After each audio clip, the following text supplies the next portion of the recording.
All right, so yeah, this is flashkid.com.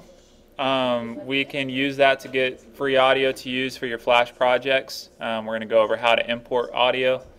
Do I sound like I'm doing a tutorial? Yes. Okay, I think I just screwed that up. So there's sound effects that you can click on this horrible menu in the upper right-hand corner. Yeah, most people don't. And then when you scroll down, you can see a bunch of different sound effects, ambience, communication, yada, yada, yada. Some of these are loops that you can have continually going in the background. Like I know ambience has like airport, crowds, and things like that. Others are going to be little noises, especially in cartoon. You'll have all the bangs and the pows and all that. So go ahead and find a long one that you can loop and a short one. I'm going to go into ambience. And let's go to a festival.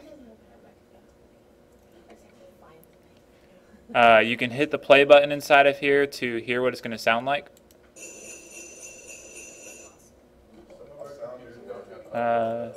Let's do an amusement park. That's horrible. Alright, so when you're ready to... Stop! Okay. When you're ready to download the file, just click on the title of it. And you'll be shown more ads. And then this download MP3, just right click on that and save link as. And save your MP3 file. It says save link as or save target? Are you using Internet Explorer? Yeah. Save target. I'm sorry. It's just the person Yeah. available to us. I don't like Internet Explorer myself. Okay, now it brought up the list. All right. So now that we all have audio downloaded, go ahead and create a new ActionScript 3 file.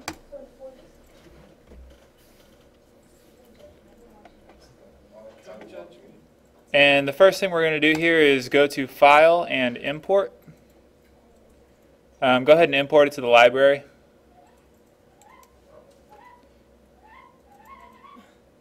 What in the world? I told y'all to behave. Obvious. I'm the only one with secrets. That was Bird, apparently. All right. If you go up to File and Import, go to Import to Library. You should probably turn on your microphone. Probably. I want people to see how fun this class is. Not that fun, though. Go to File and Import, Import to Library. I only have one option, and that is open external library. That's okay. Just import the audio files that you have. I happen to have 2. Just highlight them and click Open. Yes. And if you go over to your library, you should see both of the audio files in there.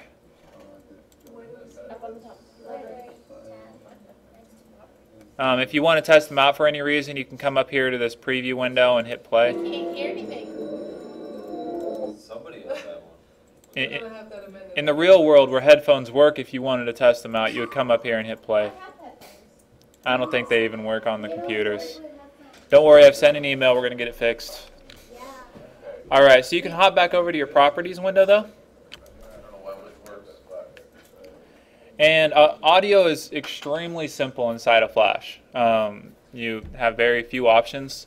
But if you click on Layer 1 on that Frame 1, and under your Properties window, look at the drop-down underneath Sound. You'll see under Name, it should say None. If you click that and drop down, you can select from any audio files that you have in your library. So if I wanted to use my amusement park sound right here, I can click on that. You know, I can rename my layer to, I'll just call it audio. And since there's only one frame, you'll just see like a little slither of a purple line. If I were to come over to, I'll go to frame 80 and extend that out, just hit F5 on your keyboard to extend it. You'll see the full audio and the levels and all that, or the wavelength. It worked. Oh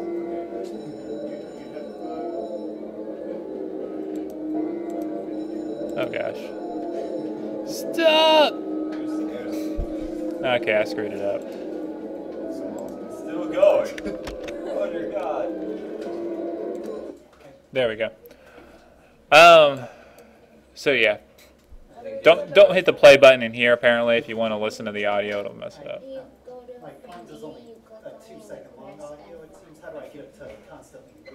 Okay, we will get there. Do you have a longer one you can throw in there? Okay, go ahead and put the longer one in there. And if you can't hear it, just trust me that, yeah, pretend you can hear it. So if I click back on the actual frames though, where the properties come up, you can see, I've got my amusement park.mp3 sound. Underneath effect, you can change that to where it only comes out of the left or the right channel. If you remember, anything about stereo audio, it comes out of one or the other. I think most everybody does these days. You can fade it to the right, you can fade it to the left, you can fade in, fade out. Or if you click on custom, you can come in here and you can set your own levels. Now with custom, if I wanted to set my own levels, I'd basically just click on any point on this line, and then I can click and drag it down if I wanted to fade it down at some point and bring it back up. Honestly, most people never use this inside of Flash. I'll show you again. This is under effect. You can go down to custom. I'll probably do an audition thing. Yeah. Most of the time, if you want to edit the audio, I do it in another program, but if you just need a quick edit, you can come in here and lower the audio at certain points and whatnot. Test it out. Amusement parks are so creepy. Yeah. What's the deal?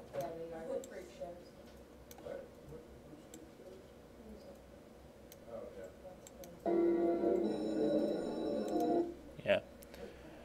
So you can go through here and edit it if you would like. What about like effects, like There's not going to be any effects or anything in this. Yeah, you would need to do that in an actual audio editing program. All right. So underneath effect though, you can go to sync. Sync starts out as event. Event is just going to kind of play through from left to right. Start basically starts an audio clip. I'll be honest with you, nobody ever uses this that I know of. The ones that are used most would be stop and stream. Setting it to stop. Say I wanted this long audio clip to play out to frame 30 and then stop playing and not continually go through until it's done. You could come over to frame 30 and insert a keyframe. Hitting F6 on your keyboard will insert a keyframe. You'll notice when I do that it cuts the audio right there, but because this clip is longer, it's going to keep on playing even though you don't see it on the timeline. But what I can do is where I put that keyframe in at frame 30, I can come over to my properties again, change the audio to amusement park.mp3, and set the sync to stop. What that'll do is it'll allow it to play through until frame 30 when it sees that stop, and it'll stop. So if I were to test that, I don't get so much of the creepy amusement park.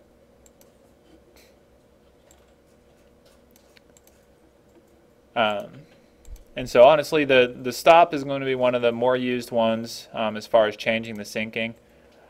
Stream is also going to be one that y'all will use a lot, especially with doing animations. If you have anything that's going to be synced to motion or lips talking, anything like that, if you change your audio type to stream, that allows you to scrub through and hear it.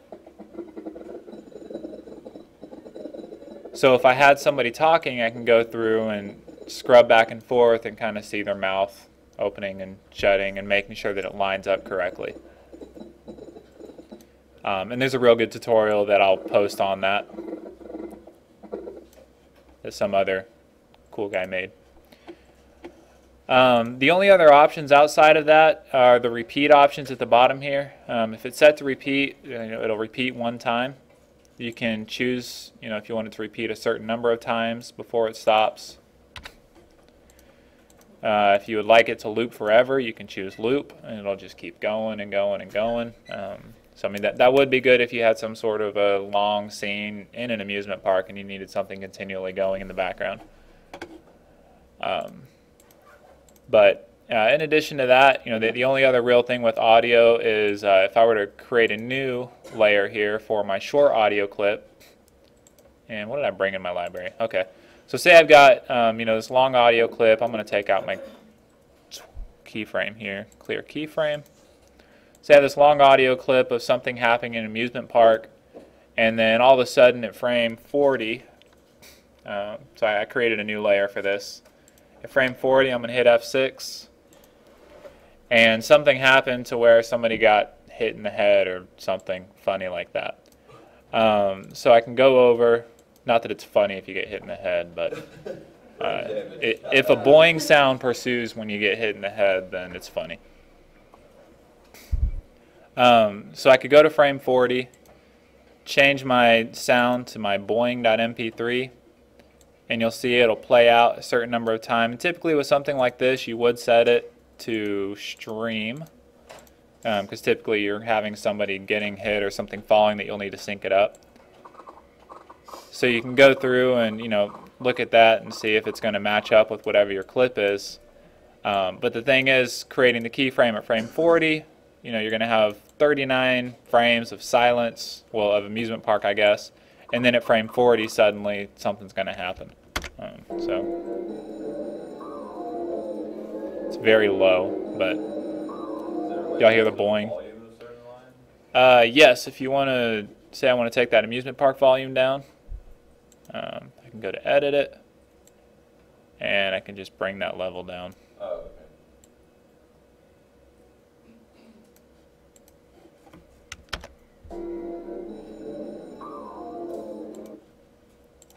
Just go lower. How low can you go?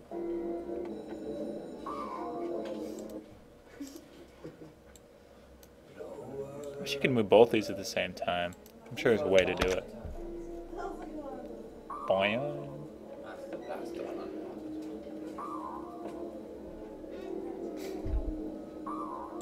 Alright. So that is it with audio. There's really not much to it. Any questions?